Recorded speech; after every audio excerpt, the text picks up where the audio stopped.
All right, so like I said, in 2013, the way I saw things was I saw religion and spirituality as just white supremacists, as just epiphenomena of genetic Darwinism. I thought the only reason why people were spiritual is because it made people less promiscuous, or religious is it made people less promiscuous, and promiscuity is bad for the tribal genes, so it stopped promiscuity. And it also, kind of like Freudian, it deters people from killing, it deters people from promiscuity and all that stuff, so it maintains order, which is good for the tribal genes, right?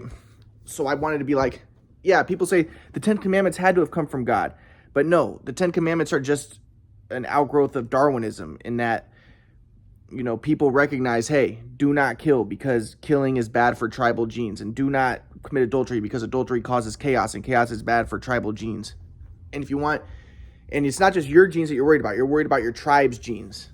So you make laws like that, So I thought, religion, why did I want to destroy religion so bad, though? Because I knew that religion maintained the white race and maintained the status quo, and I wanted to destroy it.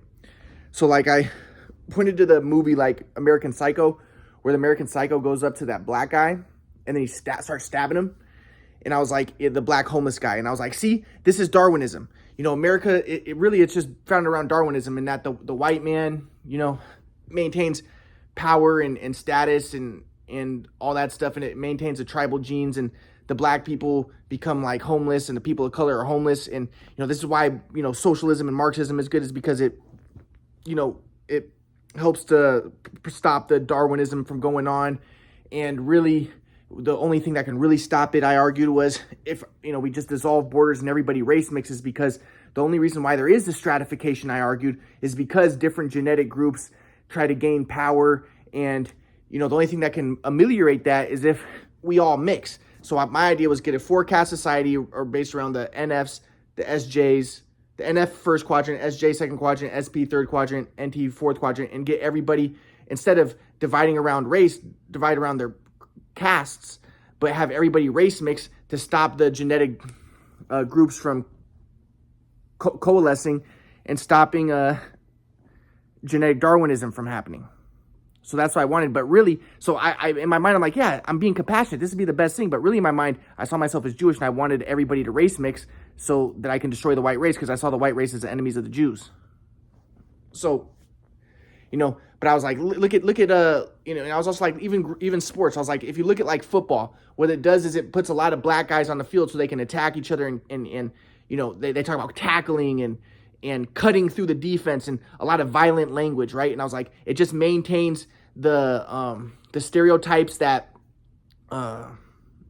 suppress and subvert the black race and subjugate the black race. And I was like, by maintaining the idea that they're just violent and they're savages, and you see that even in the sports. So I was like, and that's an outgrowth of a capitalist society where the white man watches the black men, kill each other and fight each other. And even basketball, where it's like he slams it, he dunks it, he cuts to the basket, he just he shoots the ball, like violent language, and it maintains the division, I thought, of the ideology that the black man is the savage, and it maintains the genetic division. So I was like, the only thing that can ameliorate this is if this is based around a capitalist society, and it maintains wealth within the white race and white supremacy, and it maintains genetic genetic. And even when I looked at stuff like David Icke saying, no, it's the reptilians who are in charge. Well, even that, I was like, well, if there is reptilians in charge, it's still Darwinism, and the reptilians, they want to maintain their reptilian genes.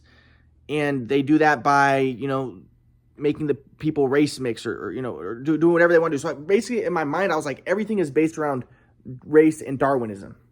So the only thing that would nullify that is if there's race mixing, and if everybody just race mixed. So that's why I was a communist. And I said, we just dissolve all borders, create a four-caste society, and everybody race mixes, and that will destroy religion, because religion is just an outgrowth of Darwinism, because people adopt different religions based around their different ethnic groups. To that's why the Catholics are Irish and the English are Anglicans, because it maintains their division so they can maintain their genetic distinction and their genes. So I was like, the only thing that can stop this is if everybody mixes. And, and really just, religion seems like it's from God, but really it's just an outgrowth of Darwinism. So I was trying to destroy the spiritual and say there is no spiritual element and everything is just at its root Darwinism, very materialistic, right? Because in the back of my mind, I knew I really wanted to destroy religion because I thought that it maintains white supremacy, maintains status quo, and I wanted to destroy the white race and make the white race mixed. And I thought that capitalism was even, white supremacy, like in the American Psycho movie where the white rich man stabs the black homeless man. I was like, see, even capitalism is all based on that. And even, everything is based around this Darwinism. If you look at the psych wards, more black people are in the psych wards because, it's really based around socioeconomic division and blah, blah, blah, blah, blah, blah, blah, blah, blah, right? So, but really at the base of it, I saw myself as Jewish and I wanted to destroy religion, destroy especially Christianity, and promote race mixing. And I didn't like Islam that much because I also thought it was white supremacist, but I liked it a lot more than Christianity. Because I thought that Islam more promoted race mixing, and the fact that it was anti, it didn't believe that Jesus was God.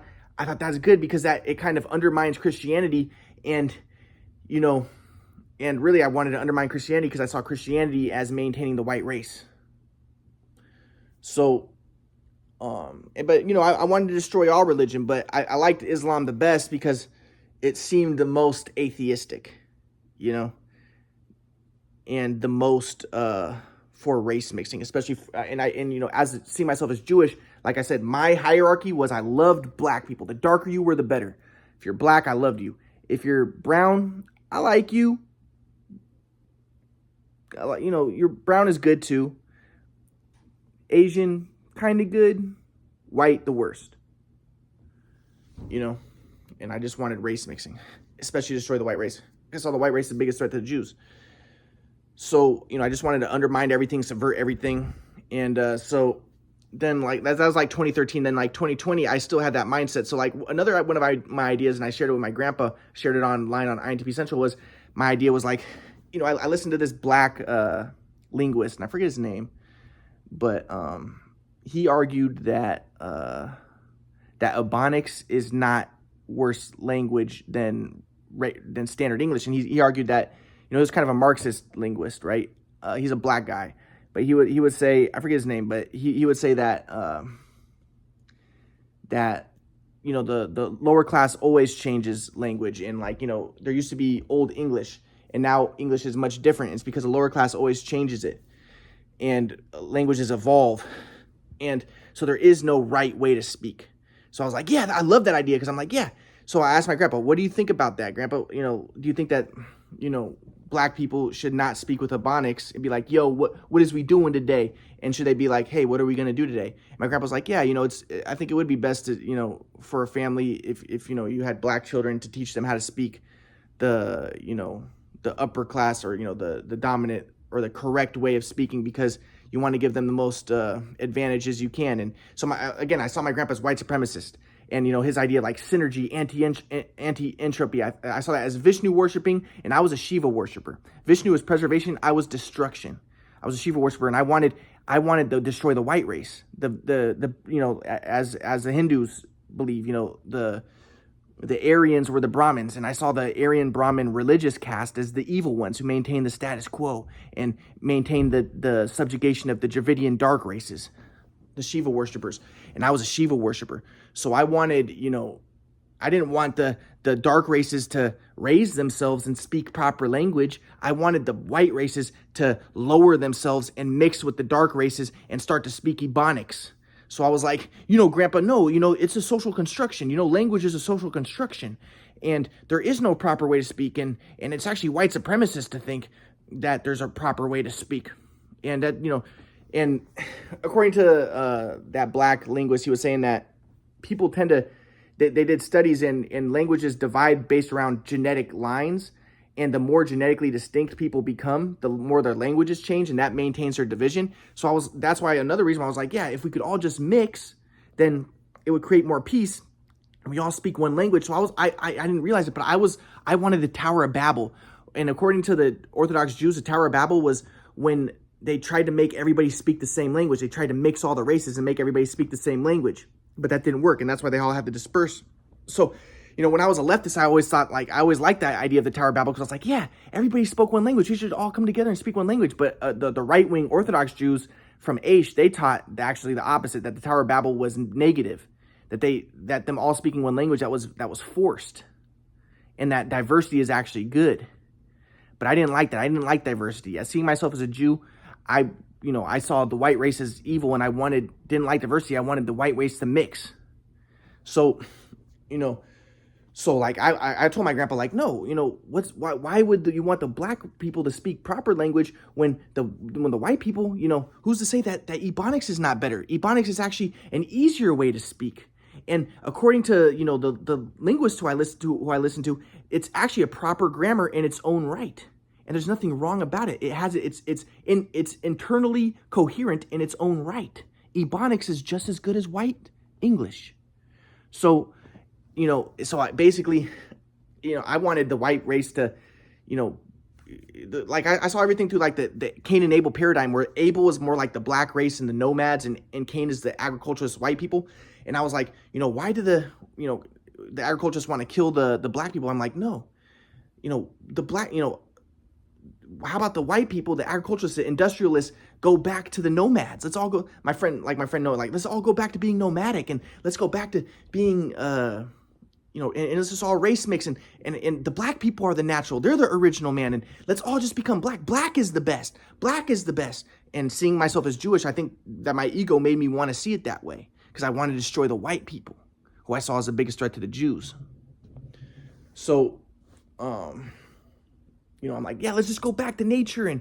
But my grandpa taught me, though. He was like, no, you can't go back. You can only go forward.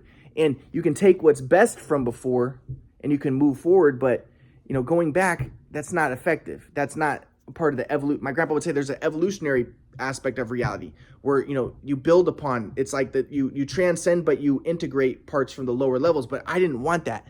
I didn't want transcending and including parts from the in evolution, because I was like, how do you know that there's evolution? My grandpa's idea was everything is an anti-entropic, life is an anti-entropic ordering function, and there's an evolution toward an omega point, and we're evolving and we're progressing.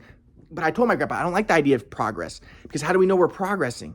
According to that Hindu idea, we're actually going down in yugas, and I think I wanted to see it that way, because seeing myself as Jewish, I wanted to race mix the white people and think that of the white people bringing industrialization and stuff, that was actually a negative. But my grandpa would say, no, to say it's negative isn't beneficial. I think that what I was a Tammuz worshiper. So Tammuz was, the Jews in the Bible, they're worshiping Tammuz, and Tammuz was a nomad, and he was killed by I think it was like Inanna, or the Venus god, right? The goddess. And what it represented was I forget the story, but anyways, the story of the death of Tammuz was representative of the agricultural revolution and the killing of the nomads. But me seeing myself as Jewish, I wanted to think of the nomads as the victims, and the victims are always the good guys, and the nomads are like the black people. And I always wanted to see the black people as the best, because I wanted the black people to destroy the white people. So, because I saw the white people as the biggest threat to the Jews. So I was a Tammuz worshiper, and I want to be like, yeah, let's go back to being nomads. And Tammuz was the best. He was against the agriculturists, the white people. He was the victim, and the victim is the best. The victim is the greatest. The Bible teaches the victim is the best. The least is the greatest. But my grandpa, again, he taught me, no, it's not the least is the greatest. What Jesus was trying to do is trying to break people out of rational thinking so they can be open to the flow, which is trans-rational. But I didn't want to see it that way. I wanted to know the victim is the best. The nomads, the black people, the brown people. And the white man, no, the oppressor, he's the bad. Because I wanted to destroy the white race, because I saw myself as Jewish. So, so I was a Tammuz worshiper. And the Bible says not to worship Tammuz, but I didn't really see it that way. And my grandpa would say, no, there is an evolution, there is a progression toward what they call the kingdom of heaven, which is the next stage in evolution and stuff. But I didn't want to see it that way, because I want to say, no progress, it's process. And how do we know we're progressing? Because seeing myself as Jewish, I didn't want the white man to think that he's helping progress in the world. I wanted him to think that he's creating devolution, not evolution. But again, now I recognize my grandpa's teachings. My grandpa says life is an anti-entropic ordering function, and that's better than because I didn't want to see it that way, because that seems spiritual. like everything is energy and it's progressing and moving toward the omega point. That seems spiritual and that seems positive and optimistic. But I saw myself as Jewish and I was a Shiva worshiper. I wanted destruction. So I wanted to be like, no, it's not progress. It's Darwinism. Everything is just Darwinism. I didn't like the spiritual idea of my grandpa that, it seemed white supremacist to me. Oh, we're moving. It seemed white supremacist. We're moving toward, we're evolving. Industrialization is actually a part of the evolution of humanity and evolution toward the omega point. And when I'm like, no, I don't like that idea. I like the idea of that everything is just Darwinism and we're not necessarily progressing. It's just Darwinism.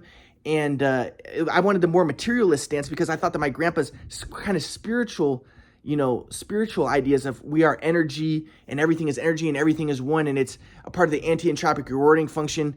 There's entropy of the universe, but life is a part of the anti-entropic. It's more of the synergy. It's a synergy working in counterbalance to the entropy, and there's an evolution inherent within existence, moving us toward kingdom of heaven or the mega point, and so on and so forth. But I didn't like that idea because it seemed too spiritual, and it seemed white supremacist, and it seemed positive about our society. But I didn't want white supremacy. I wanted to see things through a Darwinian lens and a Marxist lens and say, no, spirituality is just a way to keep people in their place and maintain the status quo. And I wanted revolution, and I want the white race destroyed because I saw myself as Jewish, and I wanted the white race to be mixed. And I'm like, no, it's just Darwinism at its root. And the only way that we can stop Darwinism is if everybody race mixed and we dissolved all borders, and we're Marxists and we give all of our money to the black people and the brown people, and we just mix everybody, and that will be the best. So this was my line of thought. So that's my line of thought in 2020.